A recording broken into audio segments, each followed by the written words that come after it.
हामी चाहिँ चोला पास दिदियो क्या साथी चाहिँ माथि जाँदैछ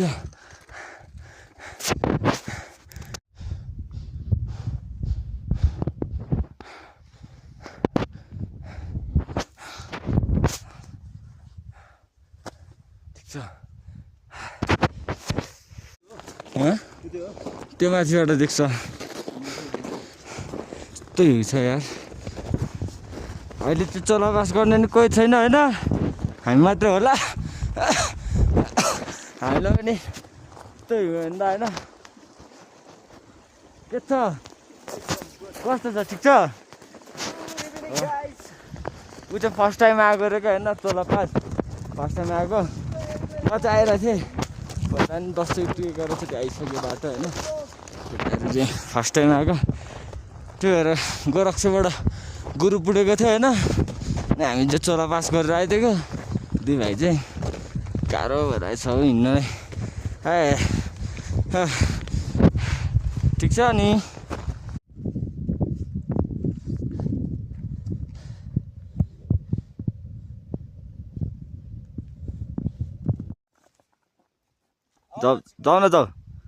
जाऊ न तिमी पहिला पारी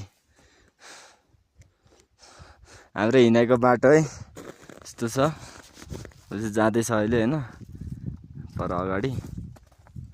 जाऊ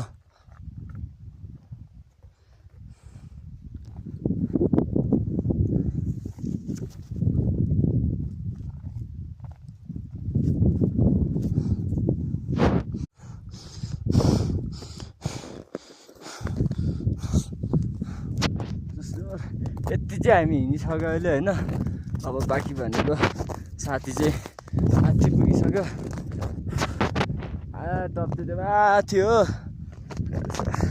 गर्दै जाउँ कहाँ पुगिन्छ हेरौँ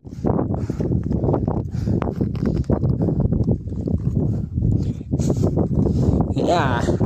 चोला बासा चार्ज गर्ने ठाउँ शुद्ध छ यार भनेपछि धेरै पछि चोला आएको म है 10 चोटि भन्दा धेरै आएको थियो पहिला चाहिँ तर अहिले चाहिँ धेरै पछि आएको यहाँ चाहिँ पेनल पनि छ हाम्रो हिमालहरू छ अनि यताबाट चाहिँ हामी भर्खरै आएको होइन यो मुनिबाट चाहिँ अनि यतातिर यसो चार्ज गर्ने ठाउँहरू छ यता बस्ने थियो अब अहिले त कति बज्यो समटाइम्स त्यही अहिले त त्यही 4 बज्नु लाग्यो 3:50 रहेछ अब यहाँबाट ओह्रालो झर्नु कम छैन यार